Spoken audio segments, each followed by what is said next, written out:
ମୁଁ ଅବଶ୍ୟ ଦୁଷ୍ଟ ଥିଲି। ସେ କିନ୍ତୁ ଶାନ୍ତ ସ୍ୱଭାବର ବର୍ତ୍ତମାନ ବି ଆଉ ସେତେବେଳେ ବି। ଛୋଟ ଦିନରୁ ଆମେ ଧୂଳି ଖେଳର ସାଙ୍ଗ। ଆଉ ଗାଁ ଦାଣ୍ଡରେ ଧୂଳି ଖେଳ ଖେଳୁଥିଲୁ।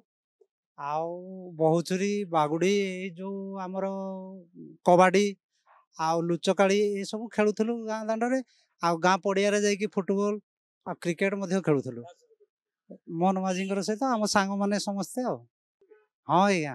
ଆମ ଗାଁ ସହିତ ଆମ ଗାଁ ଘର ପାଖ ଘର ଆଉ ତାଙ୍କ ସହିତ ମୁଁ ସବୁବେଳେ ଆଜ୍ଞା ମିଶାମିଶି। ମୁଁ ଅବଶ୍ୟ ଦୁଷ୍ଟ ଥିଲି। ସେ କିନ୍ତୁ ଶାନ୍ତ ସ୍ୱଭାବର ବର୍ତ୍ତମାନ ବି ଆଉ ସେତେବେଳେ ବି। ପଢ଼ାପଢ଼ି ହଁ ଆଜ୍ଞା ଭଲ ପଢ଼ାପଢ଼ି ଚାଲିଥିଲା। ଆଉ ସେ ମଧ୍ୟ ଭଲ ପଢ଼ୁଥିଲେ। ହଁ ଆଜ୍ଞା।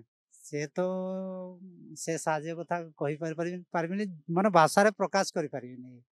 ସବୁଥିରେ ଉଁ, ମାନେ ବହୁତ ମୋ ପ୍ରତି ତାଙ୍କର ଗୋଟେ ଏ, ମୋ ପ୍ରତି ଗୋଟେ ତାଙ୍କର ଗୋଟେ ଆନ୍ତରିକତା ଅଛି। ମାନେ ସାଙ୍ଗ ବୋଲି ମାନେ ସବୁ ସାଙ୍ଗଙ୍କ ଭିତରେ ଗୋଟେ ସ୍ୱତନ୍ତ୍ର ସ୍ଥାନ ମତେ ଦେଇଛନ୍ତି। କହିଥିଲେ ଏମିତି ଭଲ ମନ୍ଦ କଥା ହେଇଥିଲୁ ଆଉ। ଆଉ ଖେଳ ତ ଏବେ ଆଉ ଖେଳ ଏ ବର୍ତ୍ତମାନ ତ 50 ଉପରେ ହେଲାଣି। ଆଉ ତାଙ୍କ ସହିତ ଏଇନା ଖାଲି ଏମିତି ଯା ଗାଁକୁ ଗଲେ ଭଲ ମନ୍ଦ ତାଙ୍କ ସହିତ ଆଲୋଚନା ହୁଏ ଏଇ ଦେଶ କଥା, ରାଜନୀତି କଥା। ଆଜ୍ଞା ଏଥିପାଇଁ ମୁଁ ବହୁତ ବହୁତ ଆଜ୍ଞା ଖୁସି। ଆଉ ସେ ଖୁସିଟାକୁ ମୁଁ ଆଜି ଆପଣଙ୍କ ପାଖରେ ଆଜ୍ଞା ପ୍ରକାଶ କରିପାରୁନି। ମୋର ଭାଷା ବି ସେଭଳିଆ ନାହିଁ। ବହୁତ ଆଜ୍ଞା ଏତେ ଖୁସି କହିପାରିବିନି ସେ ଖୁସି କଥା।